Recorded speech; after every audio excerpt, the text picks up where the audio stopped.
Hey class, crazy to think that's week 8 and this is our last video post. But talking about the evidence of Jesus' crucifixion and resurrection, um, and what I found to be the most compelling, I think, is the fact that the Romans did what they did. Um, and the little short paragraph in our textbook says, "No credible scholar denies that Jesus existed or that he was crucified in Judea under order around 30 AD. It is inconceivable, moreover, that Jesus did not die on the cross. The Romans were very good at what they did." And I think this is very true. I think there's a lot of cases, and when you read about the Romans and their theory or methods of what they did, they were very good at it. And to say that they could not have killed Jesus, I think is a stretch. I think they definitely killed Jesus, and I think that points to then Jesus being resurrected. Also, did some further research, and I read somewhere that the Romans they wrote about this account. They documented this, and they talked about him being resurrected, or him essentially not being there on the third day. In Christian culture and knowing the resurrection happened, I think looking at this from a non-Christian perspective, and you read each and every single one of these pieces of evidence in our textbook, that you read these, and I think this is a very compelling argument. I think when you go through all of these, and you don't just pick your favorite, like how we're doing, and you actually read through what the textbook is saying here, everything kind of points to Jesus being resurrecting on the third day. And there's a lot of rebuttals, of course. There's a lot of people saying, like, oh, his body was stolen. The disciples maybe stole his body. The one piece that I almost talked about was the change of the disciples, and how they were so motivated after Jesus' death, and so just almost on fire for what they were doing. They were going to do whatever they had to do to share his testimonies and his teachings, and that included trial, persecution, all of the above, really,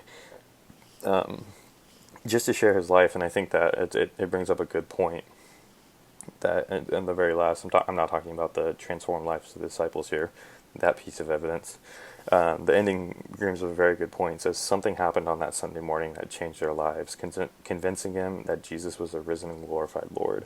And I think that that's so true. I think that the disciples, as humans, just like me and you, I put myself in those shoes, and if I were to see something incredible like that, if I were to witness something happen like that, that's never happened before, I would also be pretty on fire. I'd do pretty much whatever it took, and I'd do whatever that person, Jesus being that person, would tell me to do in this instance. And if that was to go make disciples of all nations, and that's what I was going to go do,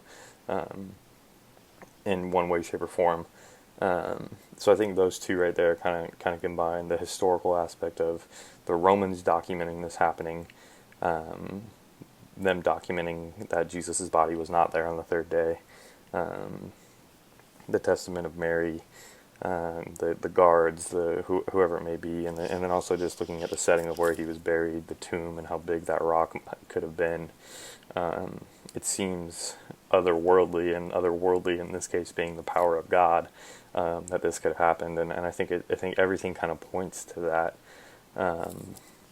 But like I said, I think it's really easy for us to say that as Christians. I would love to hear an educated discussion on this, coming from the perspective of someone who isn't Christian, or someone who doesn't believe that there was a resurrection on the third day, and hearing kind of the facts that they have to rebuttal against all of these, just to see where they're coming from, see what they do with this material specifically, and how they rebuttal with that, or what their rebuttals to this material in our textbook is, and just to kind of get a better understanding of all sides of the argument here, because it is crazy to think that a man resurrected on the third day was brought back to life, essentially, and as Christians, I was a Christian, I firmly believe that this did happen, and it was due to Jesus being the Son of God. But I would love to hear some more perspectives on this, and hear some of the rebuttals, like I said, that people have. Um, but yeah, those are two of my favorite things. I don't think I could pick just one. I had to talk about a couple of them, but those are my two favorite. Like I said, it's crazy that this is our last video post. This class has been really fun. I hope everybody's had a good time, and we've learned a lot together, I believe. Um, but yeah, I'd love to hear what you guys think, and I also am looking forward to your guys' videos, and hope you guys have a good couple of classes going forward. I'll probably see some of you guys in my next one, but yeah, thank you guys.